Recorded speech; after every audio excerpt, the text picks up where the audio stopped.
Benjamin Marauder. This is the new synthetic. It's the version 2 of this fine entry-level PCP rifle. I've been shooting the Marauders for a few years now, taking all kinds of game with them, and I've been shooting this one for about 2 months. I'm freezing to death out here. If you can't tell, I'm going numb.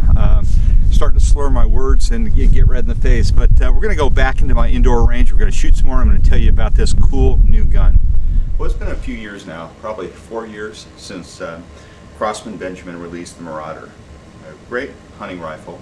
And it's actually one of the first full-featured PCP air rifles that hit the market that started to introduce the sport and allow mainstream participants to get involved in the sport. Before that, there were a lot of guns that had a lot of the same features, sometimes more elegantly executed, but at the price point that kept a lot of shooters out. And this was something that let them in. Now, the precursor to this was a gun called the Discovery. It was a single shot. It was a very inexpensive entry-level rifle into the market. It didn't have a lot of features. And I did a lot of the initial testing with both the Discovery and later the Marauder. But the Discovery, one of the things I said after I'd used it was that I thought it would be an absolutely great rifle if it had a shrouded barrel, if it was multi-shot, and they could do a little bit of work on the trigger. Lo and behold, a while later I was sent a Marauder, not because of my feedback, but I saw that as something that was needed. I think a lot of people, including their engineering group, which is very astute, saw was needed. The rifle I got, this is my 25. This gun has seen a lot of field time. As you can see, it doesn't look like what comes out of the box. I've done a camo job on the stock. I've got camo tape around the barrel and or the shroud rather, and the scope. But this is a gun I use a lot in the woods. I use it a lot for hunting, and I've taken everything with this. I've taken cottontails, jackrabbits, tree squirrels, ground squirrels, prairie dogs, raccoons, possum, skunk, beaver. Things that really resonated with the marketplace, and a lot of people really liked about this gun was in the 25, the 8-shot magazine. It's a 10-shot in the 177 and 22. The bolt is fairly slick in terms of action. The shrouded barrel does a good job of reducing the sound signature of this gun. It's accurate, it's powerful. Those are the things that resonated. What didn't resonate was the fact that the stock was big and heavy, a little chunky. I've actually cut mine down and shaped it a little bit, but that was actually a criticism they got a lot. Well, recently, in response to that, Crossman has come out with the new synthetic stock model. Has a lot of the same attributes, a little bit different in some respects on the receiver from what I've been told, but from a cosmetic standpoint, looks very much like what we're used to in the Marauder. But it has a nice stock, and one of the things I like, it has an adjustable stock, adjustable cheek comb. I really think that this is something that helps customize a gun and get it ready for each individual shooter. Not a lot of manufacturers are putting on their guns still. It's a good idea. Anyway, I'm going to take a look at this gun. I'm going to do some shooting with it, get it out hunting, and we'll talk a bit more in the video about it. To adjust the comb, just loosen the set screws, and you can raise and adjust it to where you want it, and then tighten it back in.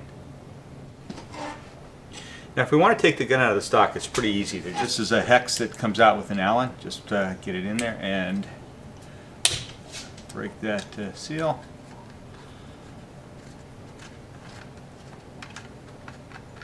Lift that up. I'm going to just lift the gun straight up. So we take and here we're able to get right at the action. So we've got the trigger. We can tune the trigger. We have access to the back to set the hammer spring tension. It's done right back through here. So we'll work on this in just a minute. The Synthetic Marauder has a 2-stage adjustable trigger. I don't recommend that you adjust the trigger unless you know what you're doing. Bring it to a gunsmith, somebody who does, or at least find somebody who can teach you so that you can do it in the future. You got three different sets that you can work with here. The first adjusts the weight. It's this right here. And then if you look back behind, you've got right behind the trigger is the first stage adjustment with a small Allen, and a little behind that is the second stage adjustment. So you're able to adjust The pull, where the trigger sits at rest, the weight in the first and the second stage brakes of the trigger. Putting the gun back in the stock, it's very easy. Just reverse what you had done earlier. Just drop that right in, line up the gauge and the trigger, drop it through. Flip it over, and it's that same single screw that you need to drop in. Tighten that down. You don't need to remove that screw in the back, the Phillips screw. That holds the trigger guard in place. Doesn't go through to hold the action in the gun. There you have it. You got the gun back together again. If you want to take a look at the barrel, we're going to go through that exercise again. We're going to unscrew the cap. We're going to take out the baffles, the spring. Just unscrew this.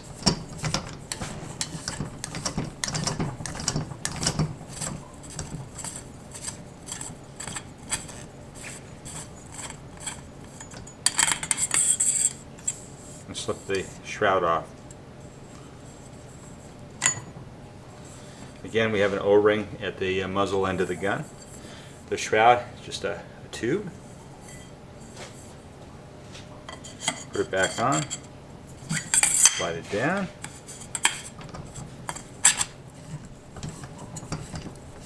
Tighten that up.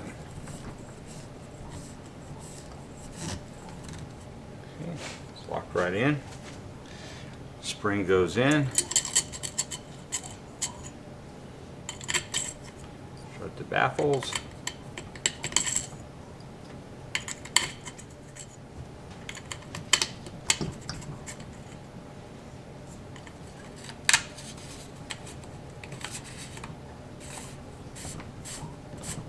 We got it all back together again. Take the female adapter, fits over the male adapter. Make sure you pop it in there so it snaps on, doesn't do a release on you. Close the bleed valve. Open it up. Always been fairly careful to do slower fills on my gun. When you get up to, in this gun I like 2700 psi, I close it. Open the bleed valve, disconnect, put the cap back on, and I'm ready to shoot. The rotary magazine is a proven design. It's been used in these guns, and it's based on an earlier design. It's been around for a long time. It's robust and it's reliable. Cock the gun back, push this out to the right, spin this around. I keep one finger on the bottom. I'm going to use the Benjamin dome pellet. Drop a pellet in. Keep a finger down there to keep it blocked as you're loading. Drop these in. This is one of the easier magazines to load, I think. Into place. Push it right back in. You're ready to go. Forward the bolt. Gun's loaded, ready to shoot.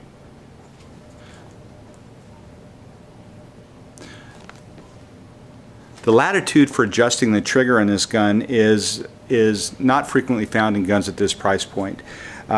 You can control the first stage and the second stage lengths, the weight and the let off, and the position of the trigger blade when it's at rest. The trigger release I think is very light, very crisp. There's a second stage that's a true second stage on this gun. I don't think it's really match quality, but it's much better than you find on a number of field guns, and I think that's a great attribute of the rifle design.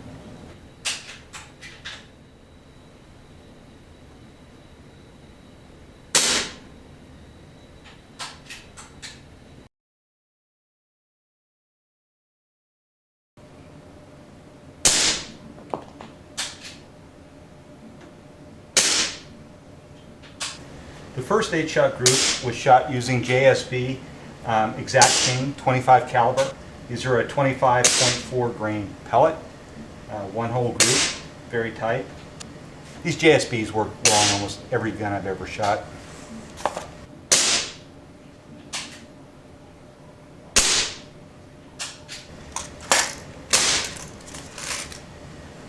The next group was with the Benjamin Dome 25 caliber.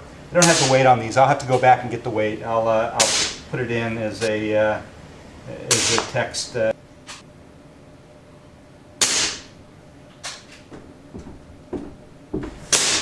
And the last group was the 28.4 grain H&N Hunter Extreme.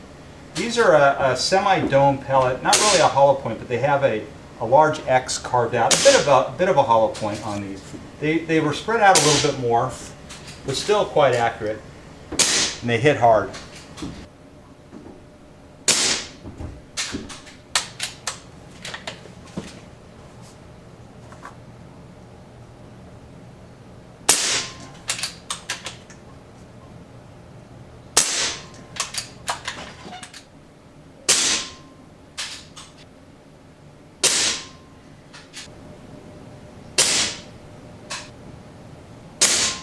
You can adjust the power of your rifle, again, depending on either the shooting environment you'll be in or the type of ammunition, in fine-tuning the gun to shoot the pellet type that you want to use. I think really to get the full impact of this adjustment, you need to be on the range where you can look at changes in the point of impact on targets as you shoot, but also across a chronograph to see what's happening to the velocity of your shot string.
So what do I think about the synthetic emerald? Well, first off, I'm a Marauder fan from way back.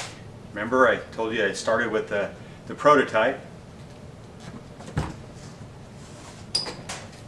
I took my 25, I cut it down a little bit to make it shape a little bit better, camouflage it, but I've used this as one of my primary hunting guns over the years, and I've got a lot of guns to choose from.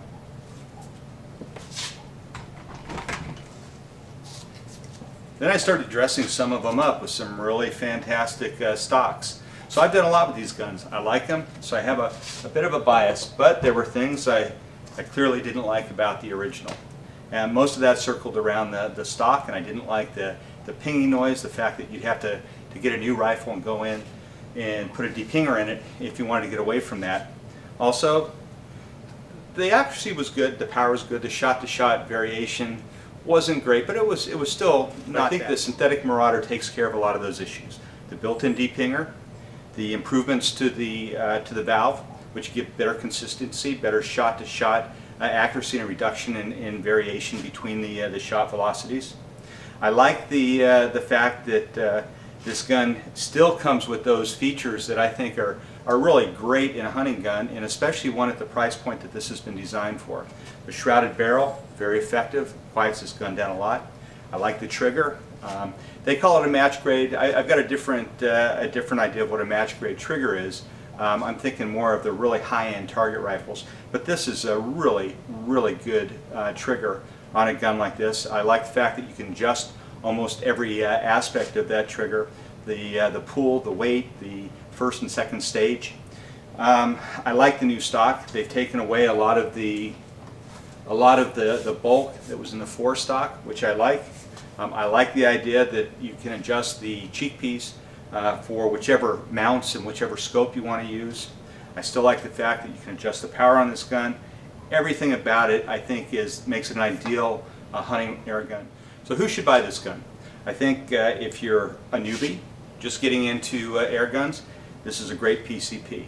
If you're a spring air gun shooter and you want to move into PCPs, this is also a great gun to start with. But I also think hunters that have guns in their collection right now and want to try another caliber, this would be a great gun to do it with. If you're shooting 22 and you want to go up and try 25, this is an excellent 25 caliber rifle to see if you like the caliber, see what you want to do with that in terms of your hunting repertoire as you go out after different game. So I think this gun has a lot of appeal to a lot of different shooters. I like it. I think if you try it, you'll like it too.